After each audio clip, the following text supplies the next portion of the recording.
दूर किसी जंगल में एक पेड़ पर दो बहनें रहती थीं, मीनू चिड़िया और कोमल चिड़िया।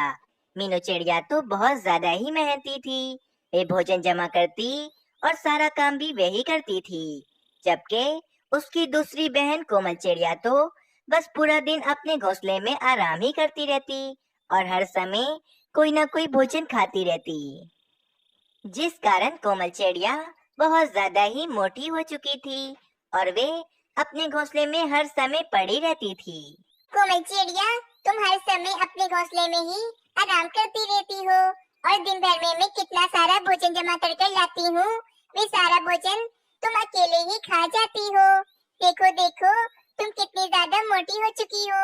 अगर तुम इसी तरह इतना सारा भोजन खाती रहोगी तो कोई चिड़ा तुमसे कभी शादी नहीं करेगा। मैं तो कहती हूँ, अब से तुम अपना भोजन खाना कम करो और मेहनत करना शुरू करो, जैसे कि भोजन ढूंढना, खेत में काम करना मेरे साथ। अगर तुम इस तरह काम करोगी तो तुम्हारा वजन जरूर कम हो जाएगा। मीनू चिड़िया, मुझे समझाने की बिल्कुल जरूरत नहीं है। अगर मेरी शादी होनी होगी तो हो जाएगी, परंतु मैं भोजन खाना नहीं छोड़ सकती हूँ। और तो और, काम तो मुझसे होता ही नहीं, इसीलिए तुम मुझे मेरे हाल पर ही छोड़ दो। उफ, कोमल चिड़िया, तुम मेरी कभी बात नहीं मानोगी। देख लेना, एक दिन तुम्हें अपने इस किए पर बहुत ज्यादा पछतावा होगा। अगले दिन कबूतर मीनू चिड़िया के घोंसले में आता है और मीनू चिड़िया से कहता है, मीनू चिड़िया, मैंने कोमल चिड़िया के लिए एक बहुत ही अच्छा रिश्ता ढूंढा है। क्या पता कोमल चिड़िया की वहाँ पर बात बन जाए। मैं कल रिश्ते वालों को लेकर क्या तुम्हारे घोंसले में आ सकता हूँ? हाँ हाँ कबूतर, क्यों नहीं। इसमें मीनू चिड़िया से पूछने वाली आखिर कौन सी बात है। मैं तुम्हें इजाजत देती हूँ। कल तुम मेरे घोंसले में रिश्ते वालों को लेकर आ जाना। अच्छा, वैसे कबूतर, क्या तुमने रिश्ते वालों को ये बात बताई है कि कोमल चिड़िया इतनी ज्यादा मोटी है और वे भोजन खाने से कभी बात नहीं आती? नहीं नहीं मीनू चिड़िया, मैंने अभी तक रिश्ते वालों को कोई ऐसी बात नहीं बताई कि कोमल चिड़िया इतनी ज्यादा मोटी है। जब वे यहाँ पर आ जाएंगे तो मैं उन्हें खुद समझा दूंगा। देखना मीनू चिड़िया, इस बार तो मेरी शादी होके ही रहेगी। कबूतर, तुम बस कल जल्दी से उन रिश्ते वालों को लेकर आ जाओ। और फिर कबूतर वहाँ से चला जाता है। अगली सुबह हो जाती है। मीनू चिड़िया ने घोंसले की साफ सफाई भी कर दी होती है। अरे कोमल चिड़िया, तुम अभी भी ये भोजन ही खा रही हो? तुम्हारे रिश्ते वाले कभी भी आ सकते हैं। चलो भाई, अब ये भोजन तुम रख दो। कुछ देर के बाद कबूतर रिश्ते वालों को लेकर मीनू चिड़िया के घोंसले में आ जाता है। चिड़ा और उसकी माँ जी तो मीनू चिड़िया को ही कोमल चिड़िया समझ रहे थे और कोमल चिड़िया की तरफ तो वे एक बार भी नहीं देख रहे थे। अरे, ये चिड़ा और इसकी माँ तो मीनू चिड़िया को ही देखे जा रहे हैं। ये मीनू चिड़िया से रिश्ता करने आए हैं या फिर मुझसे? चिड़े जी, ये है कोमल चिड़िया, जिसके बारे में मैंने आपको बताया था। और ये कोमल चिड़िया की बड़ी बहन मीनू चिड़िया है। क्या ये है कोमल चिड़िया, इतनी मोटी ताजी? क्या मेरा बेटा इतनी मोटी ताजी चिड़िया से शादी करेगा? नहीं भाई कबूतर, ये तुम हमें कहाँ ले आए हो? हमें तो ये मीनू चिड़िया पसंद आई है। अगर इससे शादी हो जाए तो फिर अच्छा है। चलो भाई, निकलो यहाँ से। तुम्हारा बेटा भी कोई अच्छा नहीं है। चलो निकल जाओ यहाँ से। कितनी बदतमीज मोटी चिड़िया है ये, जिसको बात करने की भी तमीज नहीं है। कबूतर, ये तुम हमें कहाँ ले आए हो? चलो यहाँ से चलो। फिर चिड़ा और उसकी माँ गुस्सा होकर वहाँ से चले जाते हैं। अरे कोमल चिड़िया, तुम्हें बीच में बोलने की क्या जरूरत थी? अगर वे रिश्ते वाले मीनू चिड़िया से शादी करना चाहते थे तो इसमें कौन सी बुरी बात थी?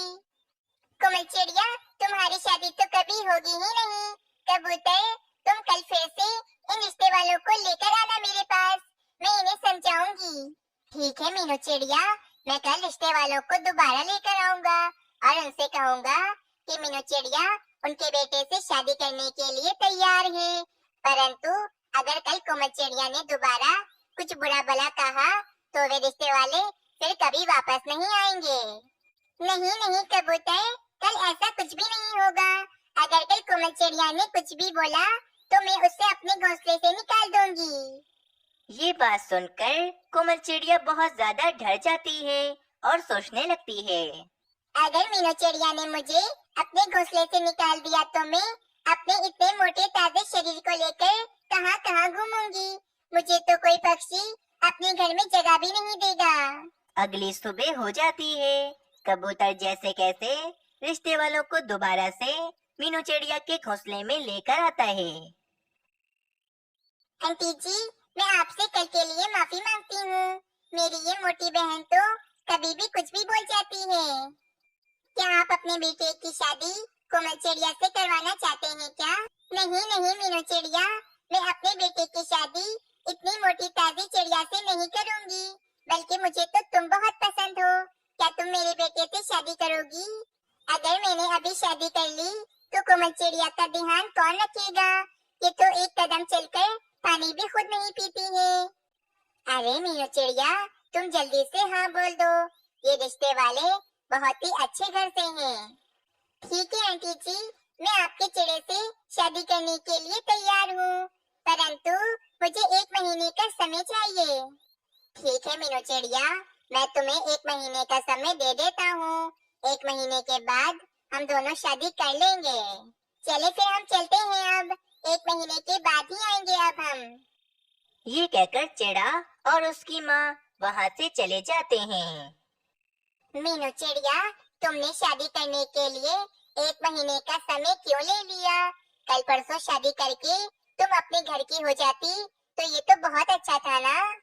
नहीं कबूतर, अगर कल परसों मेरी शादी हो जाती तो कोमल चिड़िया का ध्यान कौन रखता? इसे भोजन लाकर कौन देता? तो मीनू चिड़िया, क्या ये कोमल चिड़िया 1 महीने के बाद ठीक हो जाएगी? वो तो मुझे नहीं पता, परंतु कोमल चिड़िया, तुम्हारे पास 1 महीने का समय है। तुम 1 महीने के अंदर अंदर अपना काम खुद करना सीख लो। मीनू चिड़िया, मैं काम कैसे करूँगी? मुझसे तो इतने मोटे बदन के साथ उड़ा भी नहीं जाता है। अब तुम ही बताओ, मैं क्या करूँ? कोमल चिड़िया, तुम बिल्कुल परेशान मत हो, सब ठीक हो जाएगा। फिर मीनू चिड़िया और कबूतर वहाँ से चले जाते हैं। मीनू चिड़िया, तुम मुझे यहाँ पर लेकर क्यों आई हो? तुम्हें क्या बात बतानी है मुझे? देखो कबूतर, हमें किसी भी तरह कोमल चिड़िया को मेहनती चिड़िया बनाना ही होगा और उसका वजन हमें कम करना ही होगा। पर किस तरह मीनू चिड़िया? हम कोमल चिड़िया को किस तरह आखिर मेहनती करें कि वे अपना काम खुद से करना सीखे? फिर मीनू चिड़िया कुछ देर सोचती है तो उसके दिमाग में एक बहुत ही बढ़िया सा उपाय आता है और वे कबूतर को अपना उपाय बताती है। कुछ देर के बाद कबूतर और मीनू चिड़िया कोमल चिड़िया के पास आते हैं। कोमल चिड़िया, तुम्हें सोने का हार बहुत ज्यादा पसंद है ना? ये हार तुम्हें चाहिए? हाँ, सोने का हार तो मुझे बहुत पसंद है। कबूतर, ये हार प्लीज मुझे दे दो। मैं तुम्हें ये हार तो दे दूंगा, परंतु तुम्हें मेरी एक बात माननी होगी। तुम्हें पूरे 1 हफ्ते तक यहाँ से लेकर हमारे जंगल में जो पहाड़ियाँ हैं वहाँ तक जाना होगा और वहाँ से वापस भी यहाँ पर आना होगा। अगर तुम पूरे 1 हफ्ते तक यहाँ से पहाड़ियों तक जाओगी और पहाड़ियों से वापस यहाँ पर आओगी तो ये हार मैं तुम्हें दे दूंगा। और अगर तुमने ऐसा ना किया तो ये सोने का हार मैं मीनू चिड़िया को दे दूंगा, क्योंकि मीनू चिड़िया तो ऐसा कर सकती है। कोमल चिड़िया हार की लालच में ये मान जाती है कि वे पूरे 1 हफ्ते तक यहाँ से पहाड़ियों तक जाएगी और पहाड़ियों से वापस अपने घोंसले तक भी आएगी। ठीक है कबूतर, मैं रोजाना 1 हफ्ते तक यहाँ से पहाड़ियों तक जाऊंगी।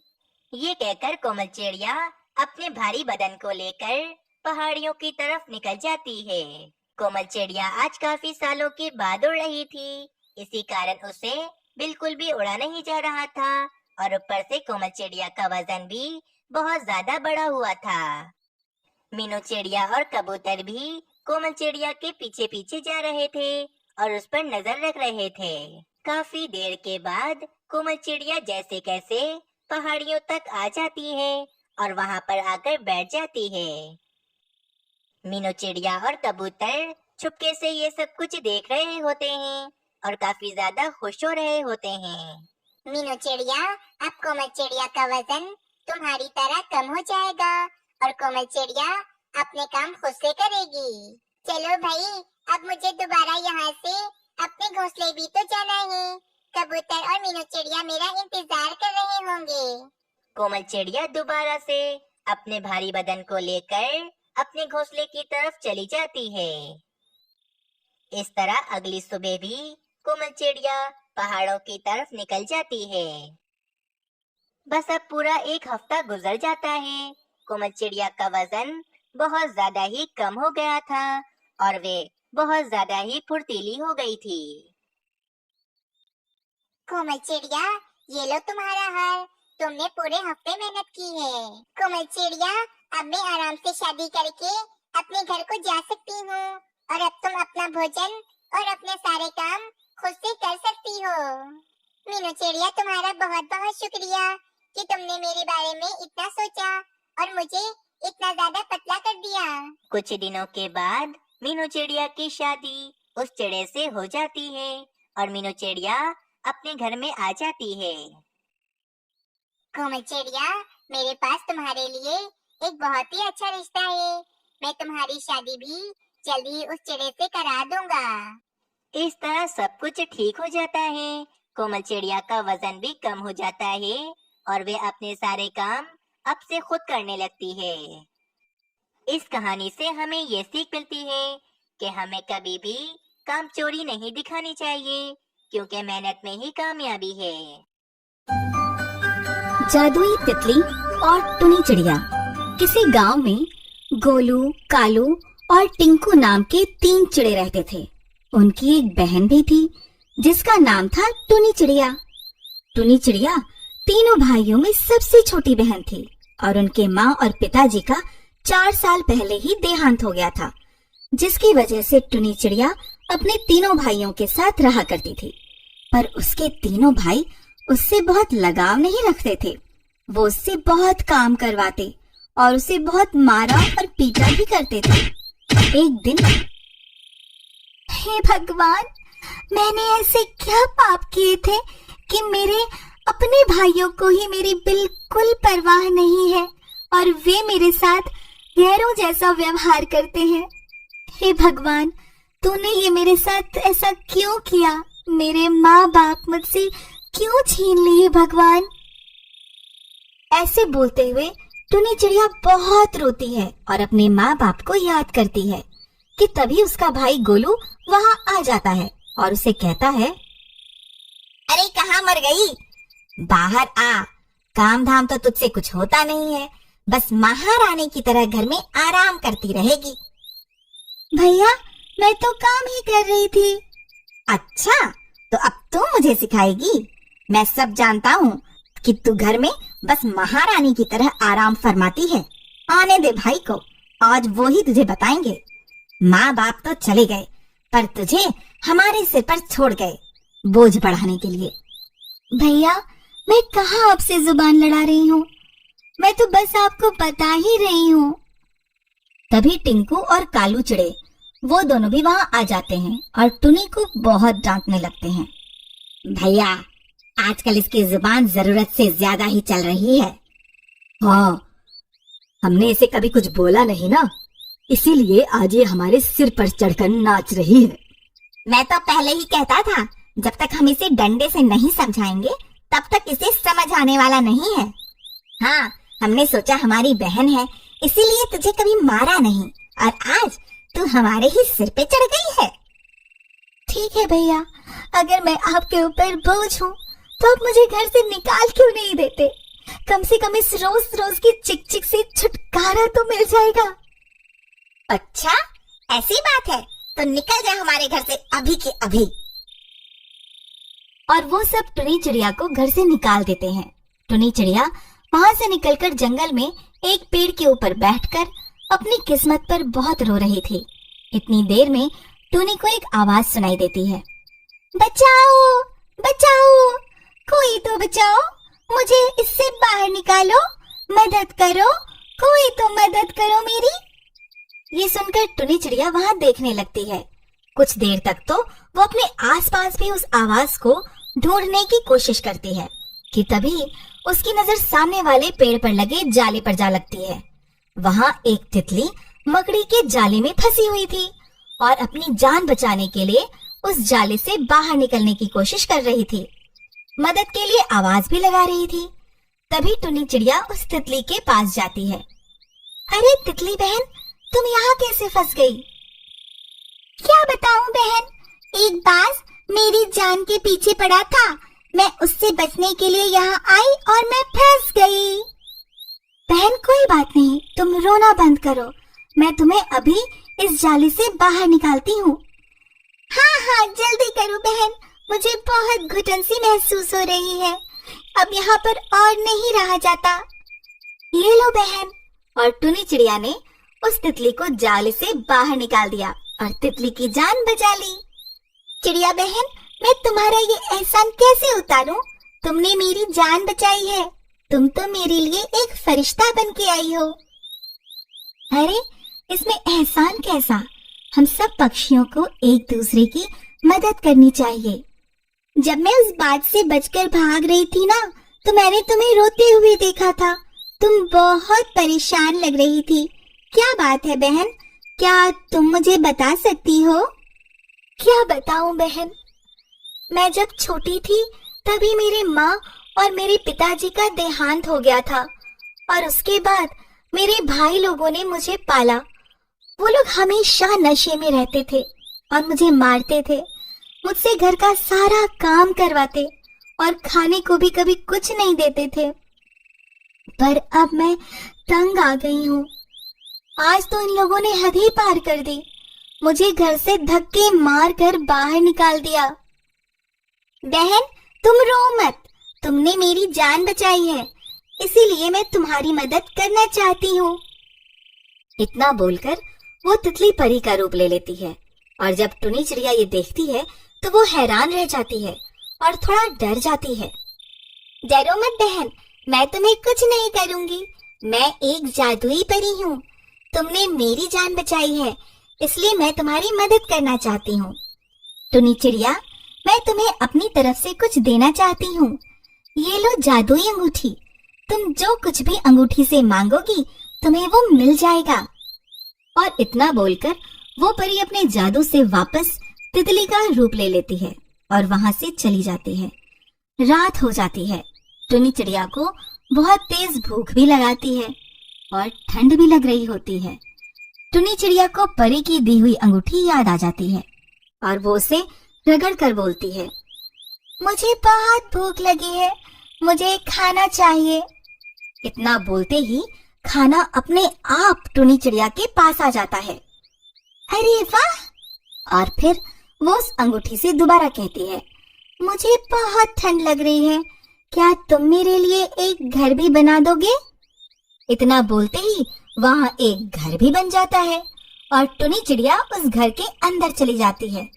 उसे अब जब भी किसी भी चीज की जरूरत होती तो वो उस अंगूठी को रगड़कर मांग लेती। सब कुछ सही चल रहा था कि एक दिन उसके भाइयों की नजर उसके ऊपर पड़ती है। हाँ भाई, ऐसा क्या मिल गया इसे जो कुछ ही समय में ये इतनी अमीर हो गई? चलो भाई पता लगाते हैं। हाँ भाई, मेरे पास एक प्लान है। क्यों ना हम टुनी के पास चलकर उसे माफी मांगते हैं। वो हमें जरूर माफ कर देगी और हमें अपने साथ भी रख लेगी और इससे हमें पता भी चल जाएगा कि आखिर उसके हाथ ऐसा लगा क्या है कि वो हमसे इतनी अमीर हो गई है। और फिर तीनों भाई पूरी तैयारी के साथ प्लान बनाकर टुनी चिड़िया के सामने रो रो कर उसे अपने जाल में फंसा लेते हैं और टुनी चिड़िया उन्हें माफ कर अपने साथ रहने के लिए बोल देती है। भाई, अब जब हम घर में तो आ गए हैं, अब बस हमें ये पता लगाना है कि आखिर ये सब इसके पास आया कहाँ से। और कालू टुनी चिड़िया पर नजर रखने लगता है और एक दिन वो देखता है कि ये सब उस जादुई अंगूठी की वजह से हो रहा है, तो वो इस सारी बात अपने भाइयों को बता देता है। वो सब मिलकर टुनी चिड़िया से वो अंगूठी छीन लेते हैं। लाओ, सबसे पहले मैं इस अंगूठी से कुछ मांग कर देखता हूँ। जैसे ही गोलू उस अंगूठी को अपने हाथ में पहनकर रगड़ता है और बोलता है कि मुझे बहुत सारा धन चाहिए। तभी अचानक से उसके ऊपर पत्थर बरसने लगते हैं, जिससे गोलू बुरी तरह से घायल हो जाता है। अरे लाओ, तुमसे ये नहीं होगा, मैं करके दिखाता हूँ। ऐ जादुई अंगूठी, मुझे बहुत सारा धन चाहिए। ऐसा बोलते ही कालू के ऊपर जोरदार लाठियों की बारिश होने लगती है और कालू की हालत खराब हो जाती है। क्यों भाई, तुम भी ना, लाओ जरा मैं देखता हूँ। ए जादुई अंगूठी, अपना कमाल दिखा और हमें माला माल बना। ऐसा बोलते ही टिंकू के ऊपर बहुत सारी मिट्टी गिरने लगती है।